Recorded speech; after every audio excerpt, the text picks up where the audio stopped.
अमर रहे, महाराजा सुहेलदेव जी अमर रहे, अमर रहे, अमर रहे। साथियों, बाबा साहब डॉक्टर अम्बेडकर जी ने कहा है, जो समाज थोड़ा सा पीछे में डालो। अपना इतिहास नहीं जानता, अपने बुजुर्गों की कदर नहीं करता, वो समाज कभी तरक्की नहीं कर सकता। ये वही धरती है भाईंदर, आज के 20 साल पहले हमारे कुछ नेताओं द्वारा मुझे सिखाया गया कि करना सीखो, हम मेहनत करके आए हैं, अभी तुम उस लायक नहीं हो। जिसके गवाह उस कार्यक्रम के संचालक 20 साल पहले मास्टर हीरालाल राजभर जी, और कहिए जोरदार ताली बजा के इनका स्वागत करिए। आयोजक राम सूरत राजभर जी, उस समय 20 साल पहले की बात बता रहा हूँ। हमारी इच्छा कर लीजिए। हम जमराबाद क्षेत्र में साइकिल चला के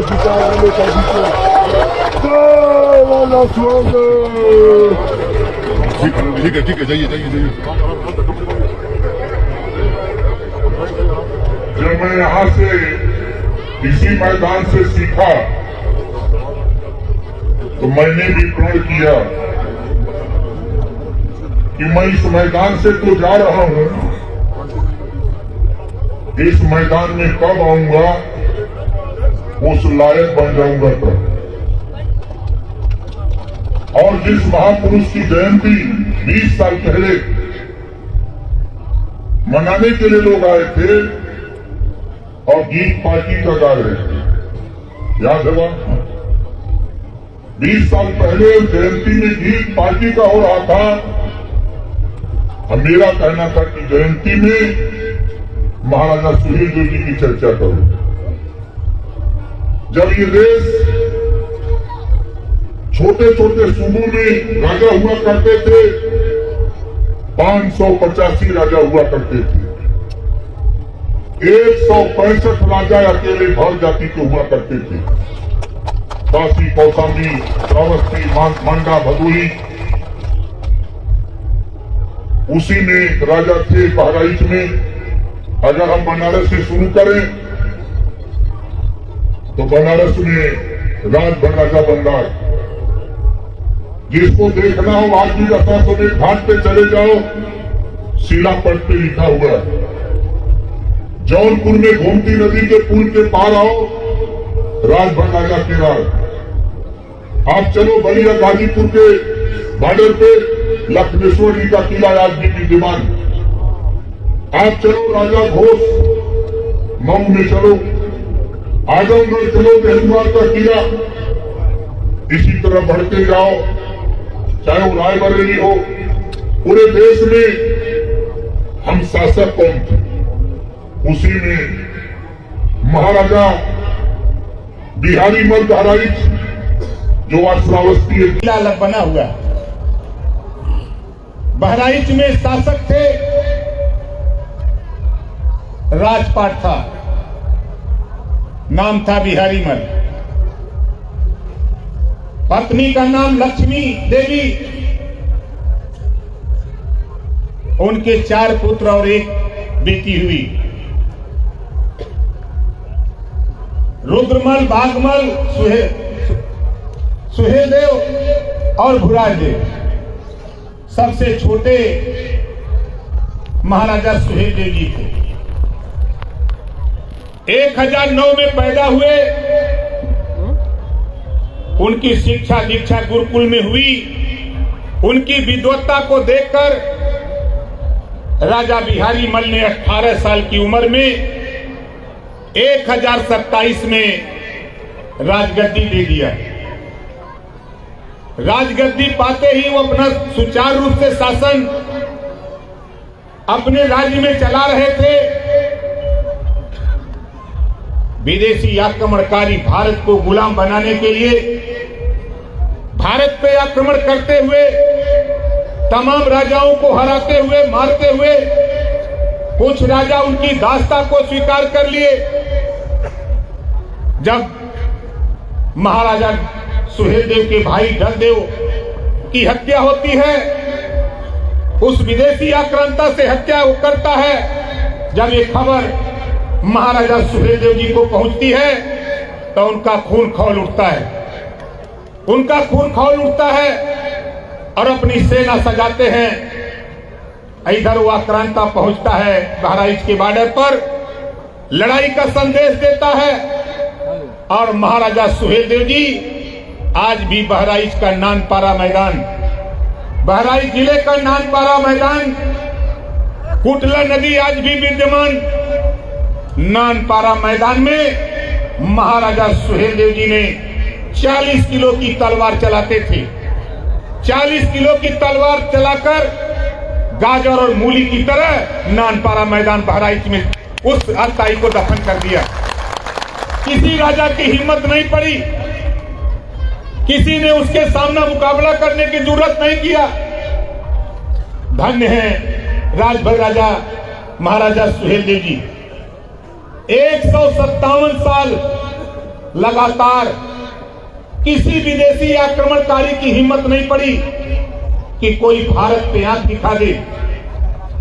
157 साल महाराजा सुहेलदेव जी के जो व्यक्तित्व कृतित्व है, उनके राज्य में समता, स्वतंत्रता, बंधुत्व और न्याय था। उसी लड़ाई को 5000 साल पहले महाराजा सुहेलदेव जी के पहले गौतम बुद्ध जी ने लड़ा था। उन्होंने वही लड़ाई लड़ी, हमारे तमाम महापुरुषों ने संघर्ष किया और आज हम जो आजादी का जश्न मना रहे हैं, तकलीफ होती है साथी। जो देश के लिए लड़ा, जो राष्ट्र की सुरक्षा के लिए लड़ा, देश के इतिहासकारों ने हमारा इतिहास नहीं लिखा, हमने भी मन बनाया। इसी धरती से मैंने सीखा, इतिहास पूरे देश, उत्तर प्रदेश नहीं, पूरे देश नहीं, पूरे दुनिया को महाराजा सुहेलदेव का इतिहास बता के मानूंगा। मुझे खुशी उस दिन हुई जब British broadcasting corporation of London, जो दुनिया की समाचार एजेंसी बीबीसी लंदन, 28 मिनट समाचार प्रकाशित हो रहा था बीबीसी लंदन से। उत्तर प्रदेश के संवाददाता रामदत्त त्रिपाठी जब वो बोल रहे थे तो सुनने के बाद हमारा भी खून खौल रहा था। जब उन्होंने वो बोल रहे थे, बीबीसी लंदन से समाचार में सुन रहा था, तो मेरा खून खौल रहा था कि काश 40 किलो की तलवार हम भी उठा लेते। लेकिन दुर्भाग्य है, यहाँ जितने लोग आए हो नौजवान, हमको तो नहीं लगता कि 40 किलो की तलवार उठे। बोलो उठेगी नौजवान से? नहीं, झूठ मत बोलो। देखो हम जानते हैं उठेगी, वो तो तलवार उठेगी, लेकिन वो राष्ट्रवीर राजभर महाराजा सुहेलदेव जी के इतिहास को इतिहासकारों ने जब नहीं लिखा, तो मैंने भी रामायण से सीखा, पढ़ा। अभी एक बेटी बोल रही थी, मैंने सीखा कि जब भगवान राम और लक्ष्मण को अहिरावण पतालपुरी ले गया, किसी की हिम्मत नहीं पड़ी कि अहिरावण को मार करके भगवान राम और लक्ष्मण को पतालपुरी से धरती पर ले आवे। अगर किसी की हिम्मत पड़ी तो हनुमान जी की हिम्मत पड़ी। वो सही कह रहा हूं, गलत कह रहा? ये हनुमान जी कौन थे?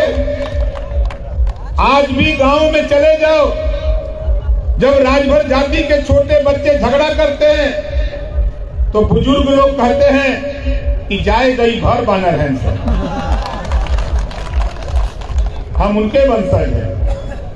हनुमान जी अगर पताल से राम और लक्ष्मण को धरती पे ला सकते हैं, तो हमारा भी इतिहास पताल में था। ओम प्रकाश राजभर ने आप सब लोगों के सहयोग से उस इतिहास को पताल से निकालकर धरती पे ला दिया। बोलो सही है कि गलत है? धरती पे ला दिया। जिस तरह खेत पाने के लिए इंतखाब चाहिए, उसी तरह राजपाट पाने के लिए इतिहास चाहिए। अब तो इतिहास हमने ला दिया, सीखो। पूरा प्रदेश यूपी नहीं, पूरा देश गर्म कर दिया। बोलो, यहाँ आए हुए लोगों, सबसे ज्यादा इस समय गर्म है तो बिहार गर्म है। बोलो सही कह रहा हूं गलत कह रहा हूं? कितने लोगों को पता है कि बिहार सबसे ज्यादा गर्म है? गर्म है ना? 22 को फिर बिहार जा रहा हूं। पूर्वी चंपारण में कार्यक्रम, 25 तारीख को नवादा कार्यक्रम, अभी 11 तारीख को कैमूर कार्यक्रम था। 38 जिले है। सबसे पहले अगर राजपाट मिलेगा तो बिहार की धरती पर मिलेगा, नोट कर लेना।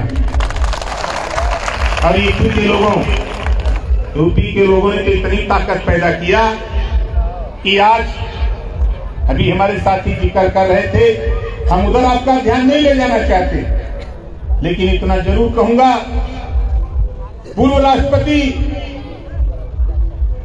रामनाथ कोविंद जी आए थे लखनऊ। पार्टी का नेता होने के नाते, सदन में विधायक दल का नेता होने के नाते स्वागत के लिए हमको भी मौका मिला। हमारे विधानसभा अध्यक्ष परिचय करा रहे थे। पहले परिचय कराया उन्होंने बसपा के नेता को, फिर कांग्रेस के नेता को, फिर निषाद पार्टी के नेता को। नंबर आया जब ओम प्रकाश राजभर का, विधानसभा अध्यक्ष ने कहा ये ओम प्रकाश राजभर है, तो राष्ट्रपति महोदय ने कहा इनको कौन नहीं जानता, इनको तो हम बहुत टीवी पर देखते। अब सोचो, हमने वही टोका कि मान्यवर टीवी पर कहां देखते हैं, क्या राष्ट्रपति भवन में देखते हैं। मुझे खुशी हुई कि राजभर राष्ट्रपति भवन में भी पहुंच गया। तेरी आवाज राष्ट्रपति भवन, पीएमओ प्रधानमंत्री ऑफिस ही नहीं, पूरे देश नहीं, पूरे दुनिया में आज चर्चा हो रही है। किस बात की चर्चा हो रही है? राजा की औलाद अब राजपाट का बिगुल बच चुका है। देखो, हम यहां से गए, यही जगह है, 20 साल पहले यहां से गए। 20 साल में क्या कर दिया? बहुजन समाज पार्टी के नेता यहीं बहुत उछल रहे थे, याद है ना? यहीं बहुत उछल रहे थे, वो दिन मुझे याद है। और बहुजन समाज पार्टी को एक एमएलए ला करके खड़ा कर दिया उत्तर प्रदेश में। एक एमएलए, वो भी अपनी किस्मत से जीता है, वो भी अपनी किस्मत से जीता है। नहीं जीतता देश की सत्ता की पार्टी, लंबे समय तक उत्तर प्रदेश में शासन कांग्रेस का, उसके पास मात्र 2 एमएलए बचे हैं, 2 एमएलए। और भारतीय समाज पार्टी के उत्तर प्रदेश में आज के तारीख में महाराजा सुहेलदेव जी के आशीर्वाद से 6 एमएलए विधानसभा में पहुंचा दिया। आज के 20 साल का वो दिन, अब 20 साल के बाद का आज का दिन। अब सोचो, अब अगला स्टेप हमारा क्या है? आज यहां आपके सामने भाईंदर में कह के जा रहा हूं, ये फरवरी का महीना है। जून आते आते मार्च, अप्रैल, मई, जून, 4 महीना आते आते 4 महीने के अंदर महाराजा सुहेलदेव जी का साफा और पगड़ी दिल्ली की पंचायत में पहुंचा करके मानूंगा। बोलो कितने लोग चाहते हो कि वहां पहुंच जाए? एक काम करो, अपने अपने गांव फोन कर दो, अपने अपने गांव, चाहे बिहार के हो चाहे यूपी के हो, कोई भी हो, कहीं के हो, एक मैसेज दे दो कि ओम प्रकाश राजभर बॉम्बे आया था 20 साल उस धरती पर, जब पहले जो कह के गया था 4 महीने के अंदर फिर दिल्ली की पंचायत में महाराजा सुहेलदेव जी की चर्चा कराने के लिए तैयारी कर रहा है। ये काम करूंगा। और इतना ही नहीं, आप बताओ, आप लोग मालिक को जज हो। विधानसभा के अंदर यूपी में 403 विधायक हैं, सभी जातियों के हैं, लेकिन आप बताओ ओम प्रकाश राजभर से ज्यादा सदन के अंदर कोई बोलने वाला माइकलाल विधायक है का? कोई है? ये महाराजा सुहेलदेव जी का वंशज है। जब खड़ा होता है तो जैसे शेर को देख करके लोग हिल जाते हैं, तो विधायक लोग कहते हैं चुप रहो भाई, अब राजभर खड़ा हो रहा है। विधानसभा के अंदर की बात कर रहा हूं। और जब चर्चा करता हूं, अभी आपने देखा, अभी सदन चला है, स्पीकर महोदय ने कहा कि राजभर जी आप बहुत समय लेते हो। हमने कहा कोई समय नहीं। स्पीकर महोदय ने कहा कि नहीं, अब समय खत्म। योगी आदित्यनाथ जी ने संसदीय कार्य मंत्री को कहा कि स्पीकर से कहो कि राजभर को बोलने दे। क्यों कहा? ये तेरी ताकत, ये तेरी ताकत है। अभी किसी को पता नहीं है। आप देखो, लोग कहते थे उस समय कि ओम प्रकाश राजभर। हमने कहा घबराओ नहीं, मास्टर हीरालाल जी, मैं फिर कह रहा हूं, रात को मुझे वो दिन याद है, अंधेरी मरोड़ पाइपलाइन, हनुमान जी के मंदिर पर 1 बजे तक इंतजार करता रहा कि हमको बोलने का मौका मिले। शायद अंधेरी के कोई साथी होंगे तो याद होगा, लेकिन मैंने कहा था कि घबराओ नहीं, वो दृश्य पैदा करूंगा, वो दृश्य पैदा करूंगा देश में। आज पार्टी बने 21 साल पूरा हुआ, 22वां चालू। अभी जिक्र हो रहा था भगवान राम के मंदिर का, अयोध्या में मंदिर बना, भगवान राम विराजमान हुए, 500 साल लगा। और ओम प्रकाश राजभर 20 साल, कितना? 20 साल। चलो मैं ले चलूंगा। जब मैं मिनिस्टर था उस समय 240 करोड़ रुपया योगी जी से लड़ करके सैंक्शन कराया। किसके लिए? महाराजा सुहेलदेव जी की मूर्ति, चित्तौड़ा झील और वहां पार्क बनवाने के लिए 240 करोड़ रुपया सैंक्शन कराया। और आज अगर किसी को भ्रम हो, हमारे प्रमुख सचिव विधानसभा दुबे जी हैं, प्रदीप दुबे जी, आओ हमारे साथ खोल के चिट्ठा निकलवा के लिखवा दूं। जब मैंने 240 करोड़ रुपया दिया, मैं साथ छोड़ा, लड़ता रहा। 10,000 करोड़ रुपया योगी जी ने दिया। और आज मैं एक दिन कह रहा था, प्रदीप दुबे जी थे, हमारे विधानसभा अध्यक्ष जी थे, मुख्यमंत्री जी थे, बात छिड़ गई। मुख्यमंत्री जी ने कहा 500 साल लगा राजभर जी। हमने कहा कि माननीय मुख्यमंत्री जी 20 साल लगा, आपने पैसा दिया, हमने बिजनेस किया, हमने एप्लीकेशन दिया, और भव्य 50 फुट ऊंची महाराजा सुहेलदेव जी की मूर्ति नानपारा मैदान बहराइच में 20 साल में लग गई। पार्क बन गया, चित्तौड़ा झील का सुंदरीकरण हो गया। मुख्यमंत्री जी ने कहा कि भाई ओम प्रकाश राजभर, ये तो मैं समझ ही नहीं पाया कि आप कर क्या रहे हो। 20 साल में 50 फुट ऊंची महाराजा सुहेलदेव जी की मूर्ति लगवा दिया। ले चलूंगा आपको 10 जून को, अभी नहीं, 10 जून को, और जिसको टिकट चाहिए जाने का हम देंगे।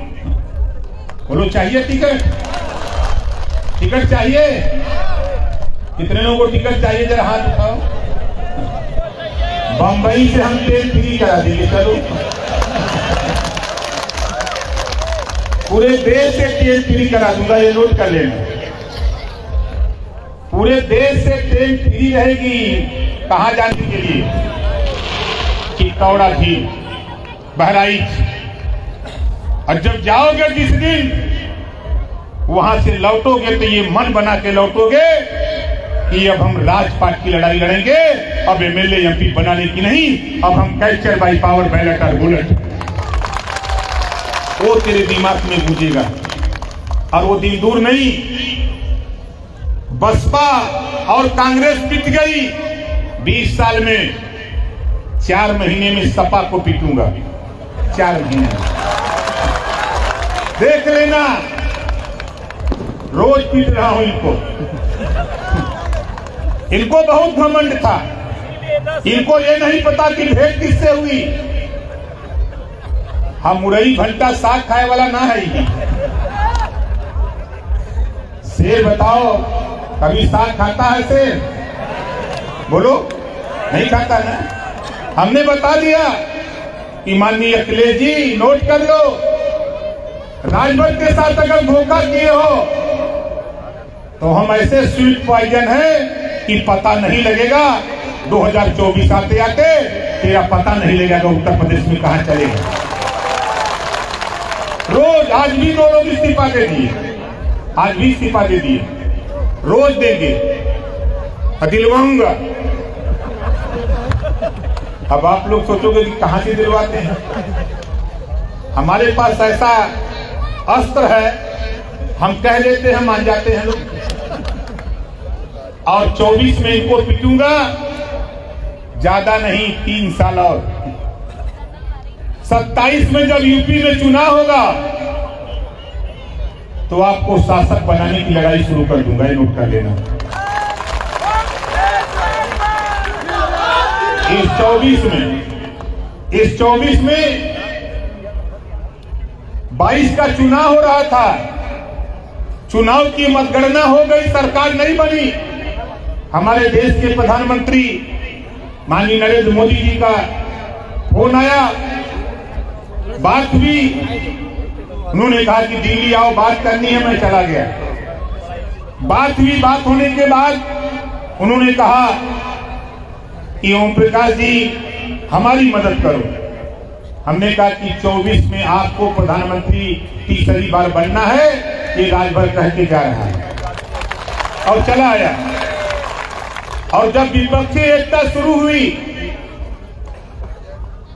तमाम पार्टी के लोग, जो तेरा हक लूटने वाले लोग इकट्ठा हुए, तो 2 दिन के बाद जब इन लोगों ने एक मोर्चा बनाया तो मैंने 2 लाइन का दोहा बनाया कि विपक्षियों ने ठाना है 24 में मोदी जी को प्रधानमंत्री।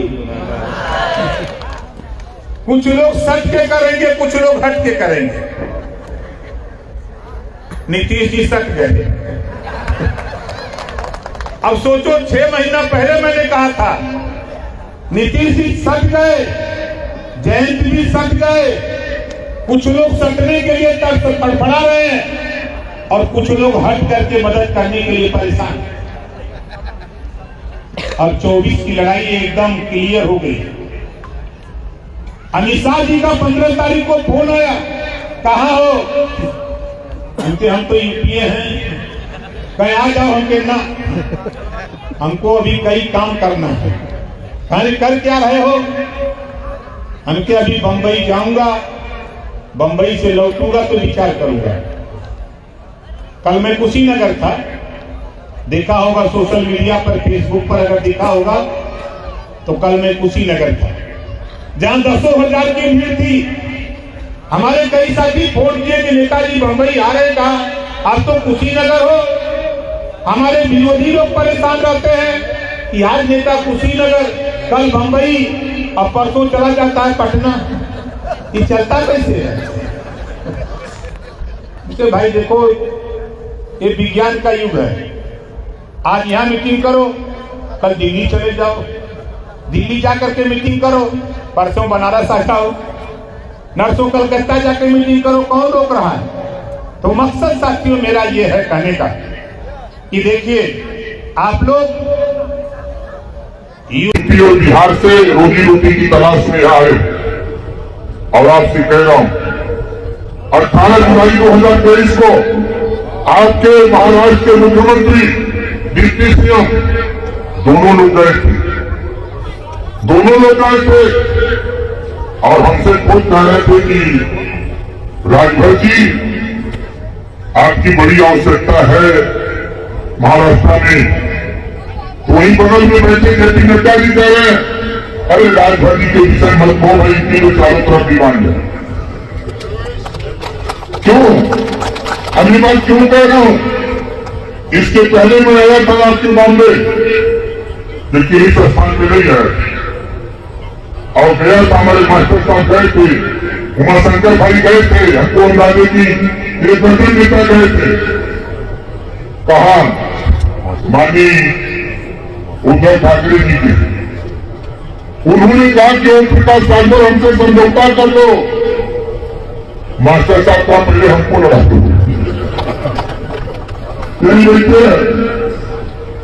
हमने कहा मास्टर साहब ने कि देखो खुद को कर बुलंद इतना, खुद को कर बुलंद इतना कि खुदा खुद बंदे से पूछे कि बता तेरी रजा क्या है। आप घबराओ नहीं, आपकी मदद वर्तमान मुख्यमंत्री महाराष्ट्र, देश के प्रधानमंत्री, गृह मंत्री, सभी लोग तेरी मदद करने के लिए, हर सुख और दुख में साथ देने के लिए ओम प्रकाश राजभर ने तैयार कर दिया है। हम काम पे विश्वास करते हैं, हम अपने काम पे विश्वास करते हैं। 18 जुलाई 2023 को दिल्ली में मोदी जी के सामने जब मोदी जी ने पूछा कि ओम प्रकाश राजभर आप क्या चाहते हो, 39 दल के लोग थे, आज के मुख्यमंत्री महाराष्ट्र के भी थे वहां। उन्होंने पूछा कि आप क्या चाहते हो? हमने कहा कि मान्यवर आपने एक देश एक राशन कार्ड का कानून पास कर दिया, हम भी चाहते हैं कि वन नेशन वन एजुकेशन, एक देश एक समान शिक्षा का कानून पूरे देश में लागू कर दो। सही समझ में आ रही है? समझ में आ रही है? दूसरा हमने क्या कहा जब उन्होंने पूछा कि दूसरी योजना क्या है, हमने कहा दुनिया के तमाम देशों में गरीबों का इलाज फ्री है, तो भारत में भी गरीबों का इलाज फ्री होना चाहिए, चाहे वो प्राइवेट में करावे चाहे सरकारी में। तीसरा हमने कहा उनको कि आज बीए करने के बाद जब नौजवान तमाम फैक्ट्रियों से भटकते भटकते उठ जाता है तो बीए की परिभाषा बताता है बीए माने बेकार आदमी। अब ये बात मैंने प्रधानमंत्री जी के सामने कहा तो आपने की तरह वो भी हंसने लगे, राजभर जी क्या बोल रहे हैं? हम नहीं बोल रहे हैं, वो बेकार आदमी बोल रहा है जो बीए करने के बाद मैं जानता हूं मैं कितना पार्ट होता है, लेकिन वो लड़का वो नौजवान जो बीए करके मिल मालिक या फैक्ट्री के पास जाता है, जब उसके हाथ में कोई हुनर नहीं तो मालिक कहता है कि बोरा ढोगे मजदूरी करोगे, इस नाते वो नौजवान कहता है बीए की परिभाषा बताता है कि बीए माने बेकार आदमी। तो प्रधानमंत्री ने कहा कि आप क्या चाहते हो? मैंने कहा कि कानून देश में चाहता हूं कि कक्षा 5 से लेकर स्नातकोत्तर तक रोजगार परक शिक्षा, मोबाइल बनाना, फ्रिज बनाना, एसी बनाना, कूलर बनाना, लैपटॉप बनाना, 100 विषय बने, एक विषय हर बच्चे को पढ़ना अनिवार्य कर दिया जाए, देश में तकनीकी शिक्षा लागू कर दो, ये ओम प्रकाश राजभर चाहते हैं। उन्होंने पूछा इसमें क्या होगा? हमने कहा जो बच्चा 4 साल 5 साल 6 साल रोजगार परक शिक्षा पढ़ेगा और जिस दिन विद्यालय छोड़ेगा अपने आसपास अगर मोबाइल बनाना पड़ा है तो किसी दुकान में 4 महीना 3 महीना 6 महीना वो रिहर्सल कर लेगा तो दुकान खोल करके 1000 रुपया रोज कमाएगा, वो मुंबई नहीं जाएगा, अपने माँ बाप के साथ रहेगा, अपनी पत्नी अपने बच्चे के साथ रहेगा। प्रधानमंत्री ने कहा कि धन्य हो राजभर, अरे इतने 39 नेता है भैया पार्टी के, इकलौते आप हो कि आपने आज वो चीज बताया जो देश के विकास की बात करते हो, और तो लोग अपनी पार्टी के लोग कोई टिकट की बात करता है, कोई प्रदेश में सड़क के लिए पैसा मांग रहा है, कोई कुछ कर रहा है। हमने कहा मान्यवर मैं सड़क बनाने की बात नहीं, सड़क तो सिस्टम में है। बाबा साहब डॉक्टर अम्बेडकर जी ने सिस्टम दिया है, लोकतंत्र दिया है, संविधान दिया है। उस संविधान के बारे में सड़क भी बनेगा, पुल भी बनेगा, आवास भी बनेगा, सारा काम होगा। लेकिन ये कानून आपके द्वारा, प्रधानमंत्री के द्वारा बनेगा। ये संविधान की देन है कि जिस दिन ये बनेगा 140 करोड़ लोग खुशहाल होंगे, उसी में ओम प्रकाश राजभर भी खुशहाल होगा। इस नाते मैं ये बात कहता हूँ। बताओ हमने सही बात कहा कि गलत कहा? उन्होंने कहा कि चौथी बात मेरी क्या है? हमने कहा कि देखो भाई मान्यवर, हम थोड़ा भोजपुरी भाषा में बोलते हैं। हमारे पूर्वांचल में, हमारे देश में एक आपने टेंडर दिया ठेकेदार को स्मार्ट मीटर लगाने के लिए। जो स्मार्ट मीटर आपने लगाने के लिए कोई टेंडर दिया, अब उसका मेट चला गया गांव में। और गांव में जाने के बाद गांव वालों से कहा ये स्मार्ट मीटर फ्री में लगाना है। तो गरीब लोग, कोई मड़ई में, कोई बसवारी में, कोई घरे में, कोई कहीं टंगवा लिया, फ्री का माल था। गरीब पूछा, ये बात मैं आपसे नहीं, ये प्रधानमंत्री के सामने ऐसा ही बोला कि गरीब जब फ्री में पाया तो टंगवा लिया। अब कोई गरीब पूछा कि बिजलियों फ्री में मिली, तो मेल कर दिया कि हाँ फ्री में रही। अब गरीब तो फ्री देना बंद कर दिया। और 3 साल, 4 साल, 5 साल के बाद किसी के यहाँ 40,000, 50,000, 80,000, 1 लाख, 1.5 लाख बिल आ गया। का मतलब हमके माननीय प्रधानमंत्री जी, आप अगर देश में उद्योगपतियों का कर्जा माफ कर सकते हो तो घरेलू बिजली का बिल, गरीबों का भी कर्जा माफ कर दो। ये वो साइबर चाहता है। बताओ सही कहा कि गलत कहा? कितने लोग माफ कराना चाहते हो? और हमने क्या कहा?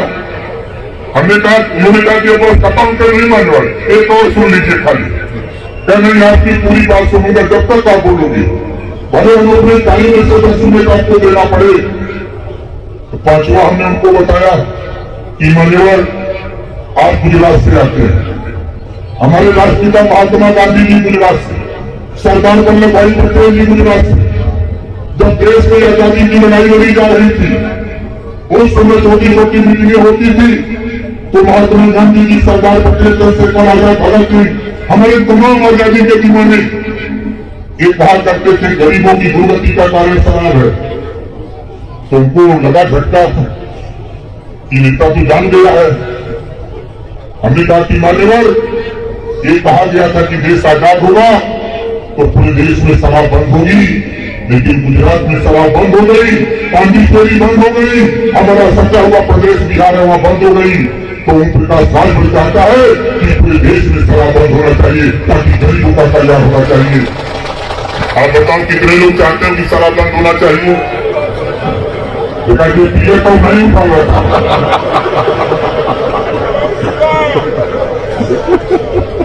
ये मीटिंग से नहीं बंद हो रहा। ये बात मेरी आपको काफी समय से बैठे हैं, ये बात मैंने प्रधानमंत्री जी के सामने कही। बहुत सी चीजें जो आपकी जन्मी चीजें और राजभर भाइयों, देखो भारतीय समाज पार्टी आज के तारीख में इस देश में रहने वाले अहिर गलेरी कुंडी कोयली भर कुमार मुसर गोली पाटी पासी केवल दीन मला जुराब मियां सारी से सैयद पठान चौहान ठाकुर ब्राह्मण बनिया लाला गोल खरवाल गुंगाई किया नारका गुरुजी बंजारा बहिया कनार, जो भी जातियां 6,743 जातियां हैं पूरे देश में, सभी जातियों की लड़ाई लड़ता है। जो उस समाज में जो उपेक्षित और वंचित और शोषित है, सबकी लड़ाई। आप बताओ, one education, one nation, one education, एक समान शिक्षा देश में लागू होगी तो सबके लिए लागू होगी, खाली राजभर के होगी? सबके लिए।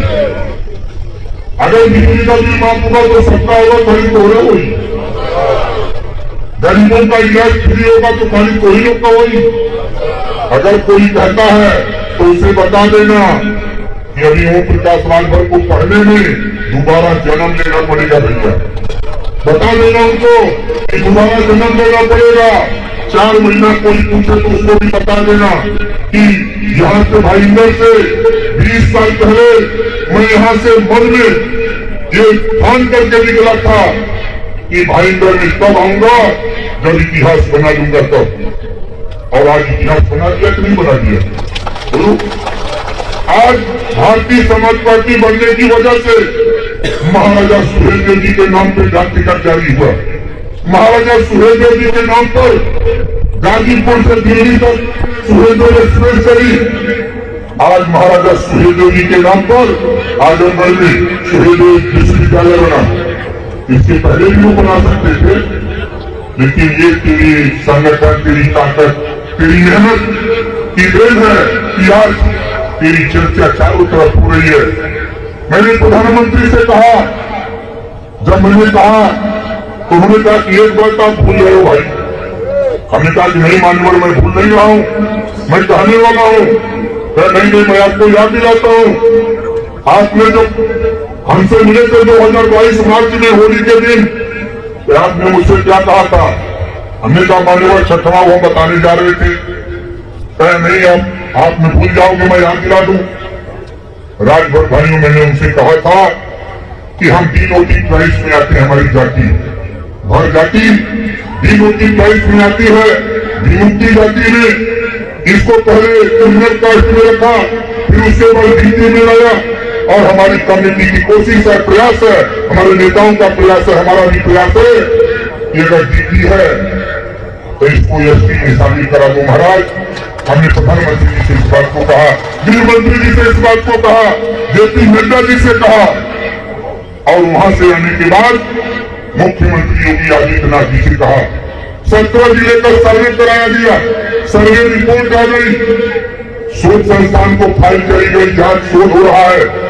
जल्द ही हो सकता है कल प्रधानमंत्री जी आ रहे हैं लखनऊ, कल आमंत्रित हो लखनऊ। मुख्यमंत्री जी ने कहा देश के किसी कोने में रहना, लेकिन लखनऊ 12 बजे तक पहुंच जाना।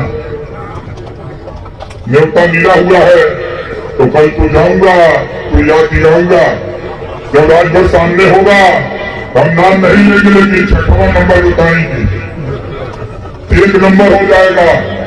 और मुख्यमंत्री जी से भी कल परसों 15 तारीख को रात को 11 बजे सीएम ने बुलाया, माननीय योगी आदित्यनाथ जी ने, कि ओम प्रकाश जी कोई बात हो तो हमसे बताओ, हमसे कोई बात नहीं, जो सर्वे कराए हो उसकी रिपोर्ट जल्दी से जल्दी दिल्ली भेज दो, नहीं तो प्रधानमंत्री जी आपके पास आने वाले हैं, कोई सामने पेश कर दूंगा।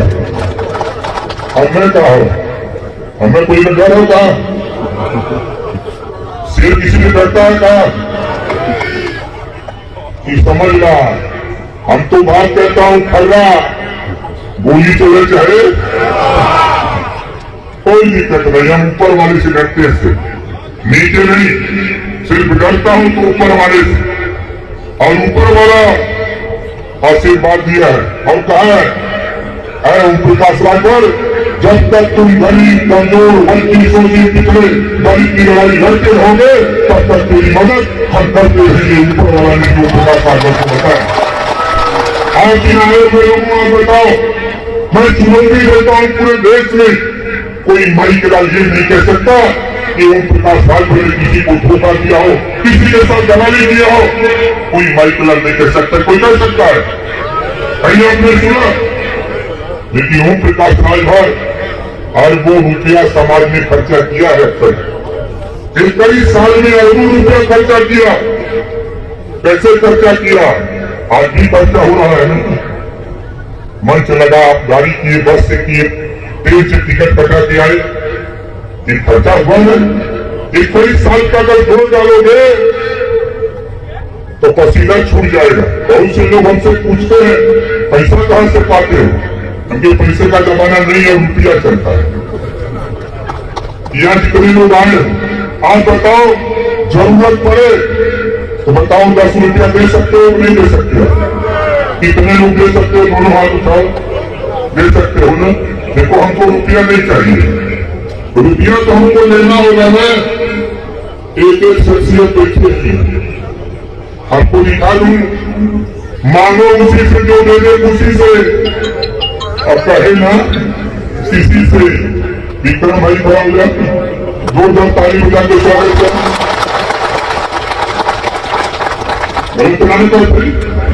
ऐसा ही हजारों लोग घूमन सबके दिल में दर्द था कि पार्टी बड़ी तेजी से चलत हो जरा ओम प्रकाश को थोड़ी और ताकत दे दे ताकि पार्टी सत्ता में चला जाए। ये लोगों की मंशा है, लोगों की सोच है। इस नाते साथियों का भी हिम्मत मत हारना। ये ओम प्रकाश राजभर दुनिया गिर सकती है, दुनिया झुक सकती है, लेकिन ओम प्रकाश राजभर मेरे माँ बाप ने सिखाया कि लड़ते लड़ते गर्दन कटा देना, लेकिन कभी गर्दन मत झुकाना। गर्दन झुका के आओगे हम स्वीकार नहीं करने वाले हैं हम लोग। इस नाते साथी हम भी सीना ठोक के, चाहे सदन हो चाहे सड़क हो, कहीं भी बोलते हैं तो चाहते खूब। लोग परेशान रहते हैं कि खाता का जो आज खाते तो वही हम भी खाते हैं। और क्या हम लोहे का रोटी थोड़ा काटते हैं गेहूं का? लोहे का गेहूं कहीं देखे हैं? नहीं देखे। तो साथी मकसद हमारा है और हम अपने राष्ट्रीय उपाध्यक्ष भाई मास्टर साहब, आप 3 स्टेटों के प्रभारी हो, पार्टी के राष्ट्रीय उपाध्यक्ष, आपके महाराष्ट्र के प्रदेश अध्यक्ष बैठे हैं भाई उमाशंकर जी, हमारे बिपिन राजभर जी हैं यहीं। बिपिन राजभर जी खड़ा हो जाइए। ताली में जैसे मुर्दा बजाओ लो उसे बजाओ तो यार बनारस में हम हो रहे वाला है ये। और स्मशान घाट पर जब जाते हैं मन का इतना कर रहा मुर्दा लोग आवाज मारते हैं, आप लोग को जिंदा हो यार। बिपिन भाई खड़ा होइए, जोरदार ताली बजा के स्वागत करिए। भाई हमारे सेठ जी हैं, जाठी के रहने वाले हैं, मनोहर राजभर जी, जोरदार ताली बजाकर के उनका स्वागत करिए। भाई विजय राजभर जी इधर चले गए। विजय जी जोरदार ताली बजाइए विजय जी के नाम पर। दीपा भारद्वाज जी,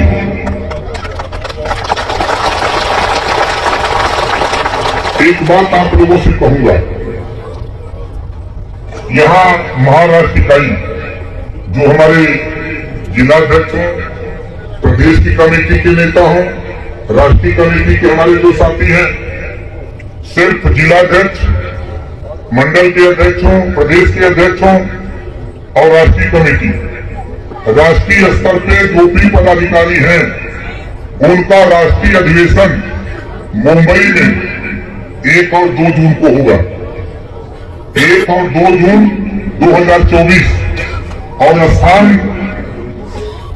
बेलापुर नवी मुंबई। आयोजक हमारे साथी पुनः बिपिन राजभर जी खड़ा हो जाइए। हमारे जितने यहां सेठ महाजन हैं, सब लोग मिल करके उस कार्यक्रम को, टीम आएगी, गुजरात से आएंगे, बिहार से आएंगे, कोई दिल्ली से आएगा, कोई किसी अलग अलग स्टेटों से आएंगे। 13 प्रांतों में पार्टी के संगठन को खड़ा किया हूं, तो 13 प्रांतों के तो प्रदेश अध्यक्ष जो राष्ट्रीय कमेटी के उनको तो ले आऊंगा, और मुंबई के और गुजरात के और बंगाल के हमारे जो 3 स्टेटों के प्रभारी मास्टर साहब हैं। 1 तारीख को समय 10 बजे सभी लोग उपस्थित होंगे। उसकी पूरी व्यवस्था प्लानिंग हम लोग तय कर लेंगे। वो राष्ट्रीय अधिवेशन होगा और हमारे जो नेता जिलाध्यक्ष हों चाहे प्रदेश के नेता हों, वहां तमाम बातें बताई जाएगी, सिखाया जाएगा कि आगे हमको क्या क्या करना, कैसे कैसे करना है, उसकी रणनीति हम लोग बनाएंगे। ठीक रहेगा ना? आप सबको नहीं जाना, ये नोट कर लेना। ना आप लोगों को नहीं जाना भैया, नहीं भीड़ मचा दोगे तो फिर दिक्कत हो जाएगी। चुनिंदा लोगों को ट्रेनिंग के लिए फौज की ट्रेनिंग होती है ना, फौज में सब लोग नहीं जाते हो, चुनिंदा लोग जाते हैं। उनकी ट्रेनिंग होगी कि अगला जो लक्ष्य है 2025 में बिहार, कितने लोग चाहते हो कि बिहार में इस बार मन बनाया हूं कि बिहार को गर्म कर रहा हूं। मालूम है कि नहीं बिहार गर्म हो रहा है? मालूम है ना? इस बार मैं तो बिहार में वैसे कहता हूं कि 10 MLA पैदा करूंगा, लेकिन जुगाड़ बैठा रहा हूं, बैठ गया जुगाड़, तो 2024 में ही बिहार से भी सांसद दिल्ली की पंचायत में पहुंचा दूंगा। तो आपने समझ जुगाड़ करूंगा, हम भी जुगाड़े नहीं। उसके बाद 25 के बाद यूपी में क्या क्या गतिविधि, कैसे कैसे संगठन का विस्तार होगा, कैसे कैसे बात आगे होगी, इसके विषय में वहां नेताओं को जानकारी दी जाएगी। और यहां फिर भाईंदर हम आएंगे, भाईंदर हम आएंगे। इस भाईंदर के पूरे मैदान को भरने के लिए यहां के सीएम से हम साधन लेंगे, यहां के सीएम से हम साधन लेंगे। कितने लोग चाहते हो कि सीएम से साधन ले लिया जाए और पूरे बंबई के लोगों को ही आना है, बस मिल जाए तो जुगाड़ भर जाएगी नहीं। अभी से तैयारी बनाओ, हम जुगाड़ बना रहे हैं, हम जुगाड़ बना रहे हैं, तैयारी आप करो। और जुगाड़ बैठ गया, इसी मंच पे महाराष्ट्र के सीएम को भी बैठा करके आपको भाषण सुनाऊंगा। दोनों कितने लोग रजामंद हो, जानते हैं काम क्यों होगा? जब आपकी मीटिंग में सीएम आएंगे और पीला टोपी पीला साफा लेके रहोगे, तो जब थाने में जाओगे, कहीं कोई बड़ा विवाद हो गया, कहीं अस्पताल जाओगे, तो दरोगा जी के शकल में ओम प्रकाश राजभर और सीएम नजर आएंगे। का देना हम लोग ताकत आपको देना चाहते हैं कि आप चाहे महाराष्ट्र हो, चाहे गुजरात हो, चाहे पंजाब हो, चाहे तमिलनाडु, केरल, आंध्रा हो, पूरे देश में हम आपको ताकत देना चाहते हैं गरीबों की, ताकि आपको भी लगे इस देश में महाराजा सुहेलदेव जी पैदा हुए, विदेशी आक्रमणकारी को नेस्तनाबूद कर दिया, तो ओम प्रकाश राजभर भी उन्हीं का वंशज गरीबों को और ताकत दे रहा है। किसी से डरने की जरूरत नहीं रहेगी, ये ताकत हम आपको देने के लिए काम कर रहे हैं। तो साथी, प्रदीप राजभर जी किधर है? प्रदीप जी खड़ा जाइए, जोरदार ताली बजा करके स्वागत करिए। और जो लोग जहां बैठे वहीं खड़ा हो जाइए, जो लोग जहां बैठे वहीं खड़ा हो जाइए और हमारे साथ नारा लगाइए। हम बोलेंगे जय सुहेलदेव का दोनों हाथ ऊपर करके, हमारे हाथ में तो इतनी माई कर रही है ना, उन्हें तो हम रख दे नीचे। दोनों हाथ उठा के जोर से बोलिएगा, जय सुहेलदेव, जय सुहेलदेव, जय सुहेलदेव, जय सुहेलदेव। सुहेलदेव जी अमर रहे, महाराजा सुहेलदेव जी अमर रहे, महाराजा सुहेलदेव जी अमर रहे। अभी तो ये अंगड़ाई है, आगे और लड़ाई है, अभी तो ये अंगड़ाई है, आगे और लड़ाई है। आखिरी बात, आपके घर में, आपके परिवार में, आपके गांव में, आपके मोहल्ले में कोई भी बहन बेटी पढ़ लिख रही है, उसको भी राजनीति में ले आओ। 33% रिजर्वेशन लागू 5 साल के अंदर हो जाएगा। लोकसभा राज्यसभा से पास हो गया है। आप अगर कदम पीछे घुमा रहोगे, ये समझ लो कि धोखा हमको फिर मिलेगा, हमारे मनसा पे पानी फेरने का काम करोगे। जो भी बेटियां पढ़ लिख रही हैं, मेहनत से शिक्षा दो, लेकिन उनको राजनीति में भी आगे करो, ताकि हमारी बहन बेटियां सांसद और विधायक बनकर लोकसभा विधानसभा में भी जाकर के बोलने का काम करें, अपने हक के अधिकार की लड़ाई करने का काम करें। इसी बात के साथ हम अपनी बारी को विराम देता हूं। जय सुहेलदेव, जय भीम, जय भारत।